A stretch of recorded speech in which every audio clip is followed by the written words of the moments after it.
In this video, we're going to be going over the final step of tacking up, which is bridling.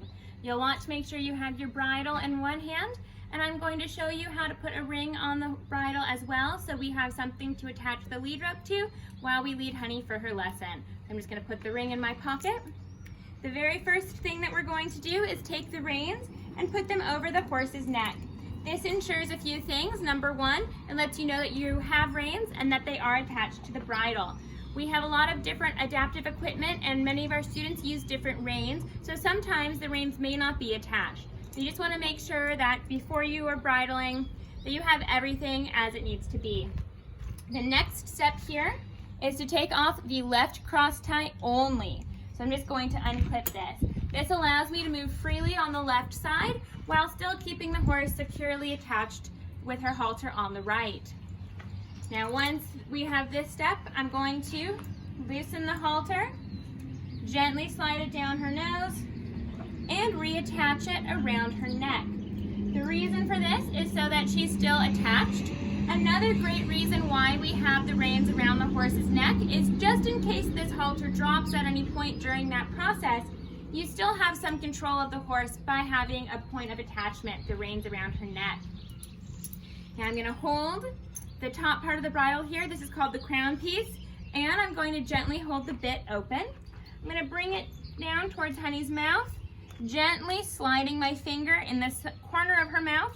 Horses don't have any teeth there, so it's not a problem.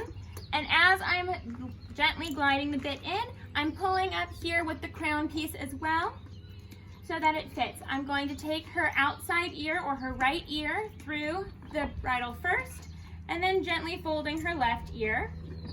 And then you want to make sure that her mane and her big, beautiful forelock are out of the way. Once the bridle is on, I'm going to reach under here and grab the throat latch. So the throat latch is going to go around the horse's neck and throat here. And we always want to make sure that we keep it fairly loose. So a great way to check is either 5 fingers out to the side here or a fist underneath the throat of the horse.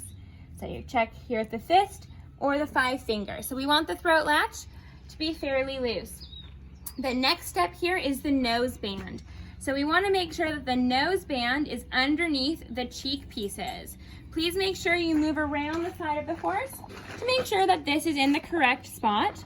It was, but we always want to double check. If it's over the bridle in any way, it actually limits the bit and it is not safe or comfortable. So the noseband goes underneath. Now that that's been checked, I'm going to add my ring. So with the ring, you want to put it on the side of the noseband that has the buckle. That way it's out of your way. So you just slide it through here.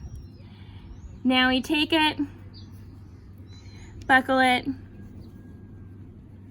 and put the end through the keepers.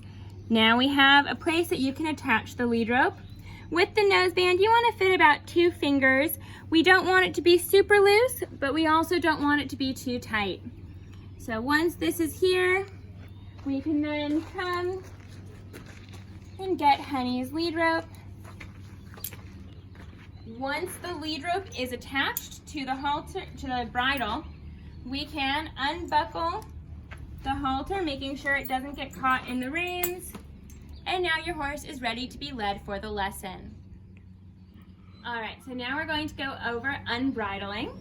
So I like to kind of bring the reins forward. We're going to follow pretty much the same steps that we did for bridling. First step being taking the halter and buckling it around her neck. So you always want to make sure that you are taking care of your rope here. You don't just want to drop it on the ground. So we're going to take the halter, put it around Honey's neck, and buckle it. Now I can unclip my lead rope, place it off to the side. So we're going to undo the throat latch and the noseband only. These buckles on the side here, we always keep because they help fit the bridle to the horse's face. So with the throat latch, we're just gonna unbuckle it nice and easily. Same thing down here with the noseband. Make sure I don't drop my ring. Put that in my back pocket. Now I'm gonna grab the reins and the top of the bridle, the crown piece here. Gently slide it over and allow Honey to drop it out of her mouth. So we never pull the bridle out of the horse's mouth. We always gently lower it down so that they can open their mouth and let it go. Now we're gonna take the halter, put it back around her nose, buckle it, and put the left cross tie back on. Now you'll notice I kept the bridle here on my shoulder that entire time. We never want to leave the horse unattended with the halter around their neck.